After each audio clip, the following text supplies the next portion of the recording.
Good afternoon friends. Free lecture series of the શલ્યતંત્રની અંદર સર્જરીની અંદર આપણે પ્રોસ્ટેટ બિનાઇન પ્રોસ્ટેટ હાઇપરપ્લેઝિયા આપણે જોઈ રહ્યા છીએ. એટલે કે પ્રોસ્ટેટની અંદર હાઇપરપ્લેઝિયા એટલે કે એના જે સેલ છે એની સંખ્યામાં શું થાય છે, વધારો થાય છે. અને એ ભાગ જે છે એ જ્યારે યુરિન કરતા હોય એ યુરિનરી પેસેજની અંદર શું કરે છે, ઓબ્સ્ટ્રક્શન પ્રોડ્યુસ કરે છે. અને એના કારણે ઘણા બધા કોમ્પ્લિકેશન પણ ઉત્પન્ન થઈ શકે છે. તો આજે આપણે એની ટ્રીટમેન્ટ વિશે વાત કરવાની છે. પ્રોસ્ટેટની ટ્રીટમેન્ટ શું? તો પ્રોસ્ટેટના સર્જિકલ ઓપરેશનમાં 90% ચાન્સ ઇન્કન્ટિનન્સના રહે છે. એટલે કે જ્યારે પ્રોસ્ટેટ આપણે સર્જિકલી રિમૂવ કરીએ છીએ ત્યારે શું થાય, તો આપણે વાત કરી હતી કે પ્રોસ્ટેટની અંદર ધારો કે આ પ્રોસ્ટેટ આપણે રિમૂવ કરી દઈએ તો શું થશે, જે યુરેથ્રા ઉપર પ્રેશર આવતું હતું કે જેના કારણે અર્જ થાય, યુરિનની અર્જ થાય ત્યારે જ યુરિન પાસ થતું હતું, એ પ્રોસ્ટેટ ગ્લેન્ડનું યુરેથ્રા ઉપરનું પેસેજ, પ્રોસ્ટેટ ગ્લેન્ડ જ્યારે આપણે બહાર કાઢી દઈશું ત્યારે એ પ્રેશર આવશે નહીં. તો એ પ્રેશર આપણે ધારો કે નળી હોય અને એ નળીની અંદર આપણે ઓછું, ધારો કે આપણે જ્યારે જોતું હોય ત્યારે પાણી જો બહાર કાઢવું હોય તો આપણે શું કરવું પડે, અંગૂઠાથી એને પ્રેશર આપવું પડે. તો અંગૂઠાથી આપણે એને પ્રેશર આપીએ, જેટલું પાણી બહાર જવા દેવું એટલું જાય. પરંતુ આપણે જો અંગૂઠો છૂટો મૂકી દઈશું તો શું થશે, પ્રેશર જેટલું ચકલીમાં આવતું હશે એટલું પ્રેશર બહાર જશે. તો એ વસ્તુ અહીંયા છે, સેમ વસ્તુ કે પ્રોસ્ટેટ ગ્લેન્ડ જે પ્રેશર બનાવતી હતી યુરેથ્રા ઉપર, એ સર્જરીમાં જો પ્રોસ્ટેટ ગ્લેન્ડને આપણે રિમૂવ કરશું તો એ પ્રેશર જતું રહેશે, તો સીધું યુરિન શું થશે, બહાર આવશે. તો ઇન્કન્ટિનન્સ એટલે વારંવાર જવું પડતી મૂત્ર પ્રવૃત્તિ, એટલે ઇન્કન્ટિનન્સ કહેવાય. તો ઇન્કન્ટિનન્સના ચાન્સ રહે છે. બાકી મૂત્રનું પ્રમાણ 150 ml થી ઓછું હોય અથવા ફ્લો રેટ 15 મિલીમીટર પર સેકન્ડ હોય તો દવા જ આપવાની રહેશે. એવું પૂછાય કે પ્રોસ્ટેટની અંદર તમે મેડિસિન ક્યારે આપશો અને સર્જરીમાં ક્યારે જશો? તો એના બે ઇન્ડિકેશન છે. જો બાકી રહેતું મૂત્રનું પ્રમાણ, residual volume of the urine 150 ml થી ઓછું હોય અને ફ્લો રેટ 15 મિલી પર સેકન્ડ હોય અથવા તો એનાથી ઓછો હોય તો જે છે દવા આપવાની રહેશે. દારૂનું સેવન ટાળવાનું કહેવાનું છે, કારણ કે દારૂનું સેવન કરીએ રિટેન્શન ઓફ યુરિન થાય. જ્યારે મૂત્ર નિકાલની લાગણી થાય ત્યારે મૂત્ર નિકાલ કરવાનો છે, મૂત્રનો વેગ ધારણ કરવાનો નથી. મેડિસિન કઈ આપવાની છે? તો એડ્રિનોજેનિક રિસેપ્ટર આપવાના છે, બીટા બ્લોકર ફિનેસ્ટેરાઇડ એસિડેટ આપવાનું છે, ફોટોથેરાપી છે, પ્લસ ટામ્સુલેસિન યુટ્રીમેક્સ 0.4. ટામ્સુલિન જે છે એ શું કરે છે, ટામ્સુલિન જે મેડિસિન છે, ફુરસેમાઇડ છે, આ બધી મેડિસિન જે છે ડાયુરેટિક છે. એ મૂત્રનો નિકાલ ઝડપથી કરશે. કોઈ પણ પ્રકારનું ઓબ્સ્ટ્રક્શન હશે, ઓબ્સ્ટ્રક્શન વગર ઝડપથી જે છે મૂત્ર નિકાલ કરશે, વાઝોડાયલેશન કરશે. આથી શું થાય, મૂત્ર નિકાલ થાય. પ્રોસ્ટેટ ગ્લેન્ડનું પ્રેશર હોય, વાઝોડાયલેશન થાય, નળી પહોળી થાય એટલે ઓબ્સ્ટ્રક્શન થોડું ઓછું થાય એટલે મૂત્ર શું થાય, ઝડપથી વહે. યુટ્રીમોક્સ 0.4 અને 0.2 બંને આપણે માર્કેટની અંદર મળે છે. સર્જરીના ઇન્ડિકેશન હવે આપણે જોયા, મેડિસિનના ઇન્ડિકેશન તો જોયા કે બાકી રહેલા મૂત્રનું પ્રમાણ 150 ml હોય, પ્લસ જે છે ફ્લો રેટ 15 ml પર સેકન્ડ એના કરતાં વધારે અથવા એટલો હોય તો ચાલશે.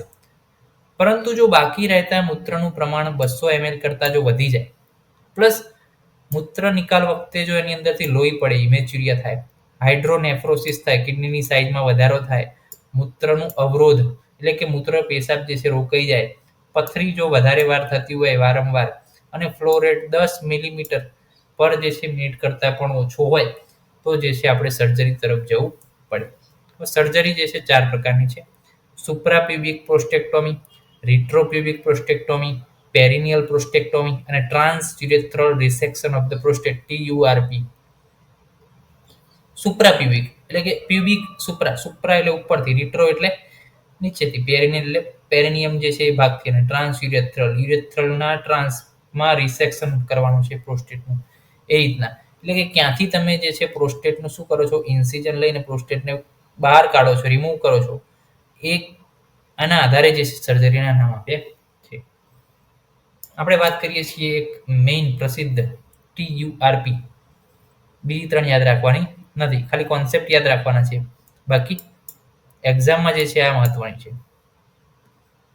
અને હાલમાં જે છે પ્રસિદ્ધ પ્રક્રિયા છે. ઇન્ડિકેશન શું છે? Carcinoma of the prostate, BPH હોય, રિકરન્ટ ક્રોનિક પ્રોસ્ટાઇટિસ હોય. આ બધી કન્ડિશનની અંદર તમારે આ જે છે TURP કરવી પડે. એનેસ્થેસિયા કયો આપવાનો છે? જનરલ પણ આપી શકો છો અને સ્પાઇનલ પણ આપી શકો છો. પ્રોસિજરમાં શું કરવાનું છે? સિસ્ટોસ્કોપને યુરેથ્રા દ્વારા ગ્લિસરીનની મદદથી પાસ કરો. એટલે સિસ્ટોસ્કોપ અહીંથી દાખલ કરવાનો યુરેથ્રા થ્રુ. કે સિસ્ટોસ્કોપ અહીંથી નાખશો તમે, ગ્લિસરીન જે છે, ગ્લિસરીન શું કરશે? લુબ્રિકેટ કરશે. ગ્લિસરીનથી અહીંયા નાખશો તમે, ઓકે. સિસ્ટોસ્કોપ અહીંથી અંદર જશે ઉપર. પછી શું થશે? તેને સતત ઇરિગેટ કરો. એટલે કે એ ભાગ જે છે એને સતત ઇરિગેશન કરવાનું છે. એને સતત પાણીનો સ્ટરીલાઇઝ વોટર છે એનો ફ્લો જે છે, ડિસ્ટિલ વોટર છે એનો જે છે ફ્લો આપવાનો છે. પ્રોસ્ટેટને હવે ઓળખવાનું છે. પછી આપણે સિસ્ટોસ્કોપ નાખ્યો, પછી આપણે શું સ્કોપ એટલે જોવાનું છે કે પ્રોસ્ટેટ ગ્લેન્ડ કઈ છે. એ પ્રોસ્ટેટ ગ્લેન્ડને ઓળખવાની છે, એનું ઓબ્ઝર્વેશન કરવાનું છે કે બીજા આ પ્રોસ્ટેટ ગ્લેન્ડ છે, ઓકે. એની બાઉન્ડ્રી નક્કી કરવાની, કેટલું આપણે રિસેક્ટ કરવાનું છે. ત્યારબાદ શું કરવાનું છે? લૂપ ઓફ રિસેક્ટોસ્કોપને હાથની મદદથી રિસેક્ટ કરો. એટલે કે પ્રોસ્ટેટને ઓળખ્યું, ત્યારબાદ લૂપ ઓફ રિસેક્ટોસ્કોપ હોય, એટલે કે 2 લૂપ હોય કે રિસેક્ટોસ્કોપને હાથની મદદથી રિસેક્ટ કરવાના. એટલે બહાર તો હાથથી જ જે છે ઓપરેશન આખું થતું હોય, સિસ્ટોસ્કોપ અંદર હોય. હાથની મદદથી ઓળખી લૂપ ઓફ રિસેક્ટોસ્કોપથી રિસેક્ટ કરવાની છે પ્રોસ્ટેટ ગ્લેન્ડને. હવે પ્રોસ્ટેટ ગ્લેન્ડને રિસેક્ટોસ્કોપથી કાપી, બરોબર છે. હવે શું છે? વધુ આવૃત્તિવાળા ડાયાથર્મિક કરંટથી રિસેક્શન કરો. એને કેચ કર્યા બાદ શું કરવાનું? પ્રોસ્ટેટ ગ્લેન્ડને ડાયાધર્મિક કરંટ, એ કરંટથી શું કરવાનું? રિસેક્ટ કરવાનું, એટલે કે એને ઇન્સીઝ કરવાનું. અને પ્રોસ્ટેટને ઘણા બધા ટુકડાની અંદર રિસેક્ટ કરો, એને રિમૂવ કરો. અને હિમોસ્ટેસિસનો મતલબ શું છે? કે ત્યાં આપણે પ્રોસ્ટેટને રિમૂવ કરી એટલે કેટલીક આર્ટરીઓ પણ, થોડી ઘણી નાની નાની કેપિલરીઓ પણ કપાણી હોય, તો ત્યાં આગળ બ્લડ જે છે નીકળશે. તો એ બ્લડ નીકળે એને ઇરિગેટ કરવાનું સતત. પછી જે છે ડ્રેસિંગ કરવાનું છે અંદર. એટલે હિમોસ્ટેસિસની પ્રક્રિયા પણ આપણે ત્યાં ને ત્યાં કરવાની છે. એ બ્લડ જે આવે છે એને સ્ટોપ કરવાનું છે. પેશન્ટ કહેવાનું છે કે તમે 24 કલાક સુધી એને દાખલ રાખવાનો છે.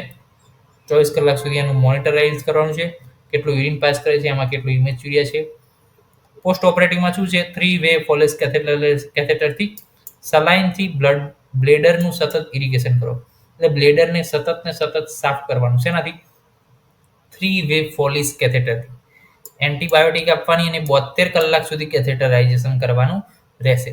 72 કલાક સુધી આપણે કેથેટર પેશન્ટને અંદર રાખવાનું છે. કોમ્પ્લિકેશન શું આવી શકે? તો કે હેમરેજ થઈ શકે, ઇન્ફેક્શન અંદર થઈ શકે, હાઇપોનેટ્રીમિયા થઈ શકે, વધુ ડાયુરેટિક થાય તો બ્લેડરનું પરફોરેશન થઈ શકે, વંધ્યત્વ થઈ શકે, રિકરન્સ થઈ શકે પ્રોસ્ટેટ ગ્લેન્ડનું, મૂત્રમાં અવરોધ થઈ શકે, ઓકે. હવે આ સર્જરી છે એના એડવાન્ટેજીસ પણ છે અને ડિસએડવાન્ટેજીસ પણ છે. તો એડવાન્ટેજીસ કયા? તો સુપ્રાપ્યુબિક કોઈ પણ પ્રકારના ઇન્સિઝનની જરૂર નથી. કોમન છે, પોપ્યુલર છે, રિસેક્ટોસ્કોપની મદદથી કરવાની છે, ફાસ્ટ રિકવરી છે, અર્લી ડિસ્ચાર્જ છે, કોઈ પણ પ્રકારના કોમ્પ્લિકેશન નથી. જ્યારે ડિસએડવાન્ટેજ શું છે? તો ડિસએડવાન્ટેજ એટલો છે કે વધારે પ્રમાણમાં ડાયુરેટિક હોય, 72 કલાક તમે કેથેટરાઇઝેશન કરો અને બ્લેડરનું સતત 3-વે ફોલી કેથેટરની મદદથી તમે ઇરિગેશન કરો, તો એ વોટર અને ઇલેક્ટ્રોલાઇટનું બેલેન્સ જે છે તમારા બોડીની અંદર થોડુંક એમ્બેલેન્સ થઈ શકે છે. તો એ બેલેન્સ કરવું જે છે ડૉક્ટરની પહેલી ફરજ બને છે, કારણ કે આનો ડિસએડવાન્ટેજ છે. જો BPH અને સાથે સાથે ડાયવર્ટિક્યુલી સ્ટોન હોય તો લિથલ એપેક્સી પણ કરવી પડે છે, જેના વિશે આપણે આગળ અભ્યાસ કરીશું. તો આજે આપણે જોઈ ટ્રીટમેન્ટની અંદર મેડિસિનલ એપ્રોચ જોયો, સર્જિકલ એપ્રોચ જોયો. મેડિસિન ક્યારે લેવાની, કયા કયા ઇન્ડિકેશન છે, કઈ કઈ મેડિસિન છે, કઈ રીતે કામ કરે છે, એના વિશે અભ્યાસ કર્યો આપણે. અને સર્જરીના ઇન્ડિકેશન શું, અને સર્જરીની અંદર 4 સર્જરી જોઈ. એ 4 સર્જરીની અંદર પાછી આપણે TURP વિશે અભ્યાસ કર્યો. કયું કેથેટર નાખ્યું, કયો સ્કોપ નાખ્યો, કઈ ડાયધર્મિક કરંટથી આપણે રિસેક્ટ કર્યું, પ્લસ જે છે 72 કલાક સુધી કેથેટરાઇઝેશન કર્યું, પેશન્ટનું કાઉન્સેલિંગ કર્યું, ઇન્ડિકેશન કયા, એડવાન્ટેજ કયા, ડિસએડવાન્ટેજ કયા, બધી જ માહિતી આપણે આ વિડીયોમાં જોઈ. તો નેક્સ્ટ ટોપિકમાં મળશું. ત્યાં સુધી જય હિન્દ, જય ભારત, જય આયુર્વેદ, જય ધન્વંતરી. નમસ્કાર.